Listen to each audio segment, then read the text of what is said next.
uzima wa milele. Unayo maneno ya uzima wa milele.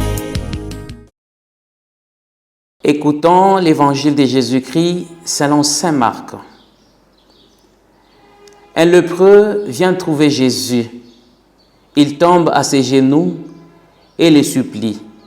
« Si tu le veux, tu peux me purifier. » Puis, pris de pitié devant cet homme, Jésus étendit la main, le toucha et lui dit « Je le veux, sois purifié. » À l'instant même, sa lèpre le quitta et il fut purifié. Aussitôt, Jésus le renvoya avec cet avertissement sévère. Attention, ne dis rien à personne, mais va te montrer au prêtre. Et donne pour ta purification ce que Moïse prescrit dans la loi. Ta guérison sera pour les gens un témoignage. Une fois parti, cet homme s'est mis à proclamer et à répandre la nouvelle, de sorte qu'il n'était plus possible à Jésus d'entrer ouvertement dans une ville. Il était obligé d'éviter les lieux habités, mais de partout on venait à lui.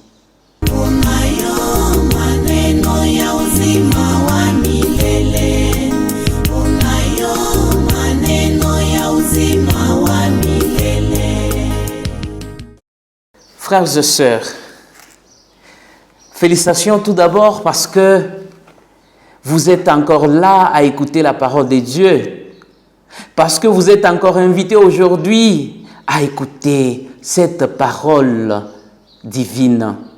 Voilà pourquoi je vous dis félicitations et encore bénédictions à vous. Mais n'oubliez pas qu'aujourd'hui nous célébrons le 6e dimanche du temps ordinaire de l'année liturgique B. Et le Seigneur nous invite à écouter sa parole encore aujourd'hui, car c'est dans sa parole qu'il a caché tous les trésors pour que chacun de nous trouve une richesse dans ce qu'il médite. Saint Éphrem définit la parole de Dieu comme un arbre de vie qui, de tous côtés, te présente des fruits bénis. Elle est comme ce rocher qui s'est ouvert dans le désert pour offrir à tous les hommes une boisson spirituelle. Frères et sœurs, cette parole de vie nous ouvre à la gloire. La gloire de Dieu, c'est l'homme vivant. Et cette gloire se manifeste dans l'amour envers son peuple. Le peuple, à son tour, doit faire tout pour la gloire de Dieu.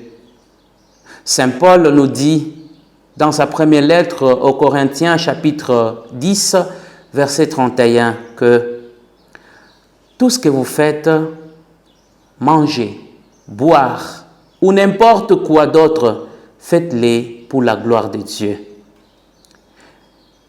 Ne soyez un obstacle pour personne, ni pour les Juifs, ni pour le païen, ni pour l'Église des dieux. Et qu'aujourd'hui, avec l'Évangile, nous pouvons dire aussi, ni pour les lépreux. Jésus, face à un lépreux, il ne crée pas d'obstacle. Cependant, il montre la miséricorde, l'amour, la tendresse.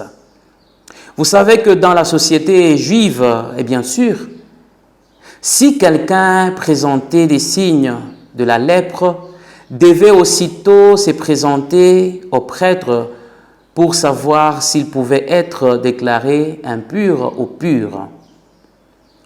Et malheur à celui qui était déclaré impur, était mis à l'écart de toute vie religieuse et sociale, privé de tout contact avec les autres, exclu de la communauté. C'est évident par principe de précaution que nous le savons, car la lèpre était si contagieuse, à l'exemple aussi du coronavirus. Par cette misère, Dieu se fait miséricordieux et prend pitié. Un lépreux vient trouver Jésus. Il tombe à ses genoux et le supplie. « Si tu le veux, tu peux me purifier. » Pris de pitié, Jésus étendit la main, le toucha et lui dit « Je le veux, sois purifié. » Sa lèpre le quitta et il fut purifié. Mon frère, ma sœur, Jésus veut te purifier aujourd'hui. Il veut te guérir. Et toi, veux-tu être purifié de ta maladie, de tes souffrances? Si tu le veux, vraiment, commence par enlever cette empreinte du mal qui est dans ton cœur. Pourquoi ton cœur? C'est la question qu'on peut se poser. L'empreinte du mal qui se trouve dans ton cœur.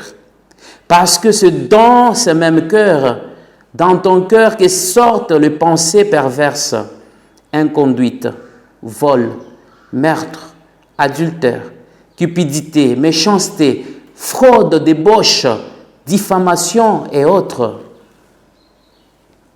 Tu veux réellement être purifié. Ne ferme pas tes yeux face à la souffrance des autres, car celui qui ferme les yeux face à la souffrance de quelqu'un ouvre les portes de sa propre misère. Veux-tu être purifié? Aime, tout simplement, et Dieu fera le reste.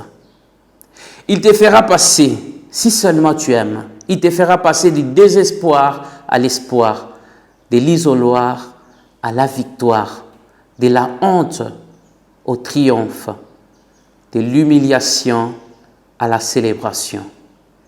Écoute, aime et tu seras purifié par le Seigneur.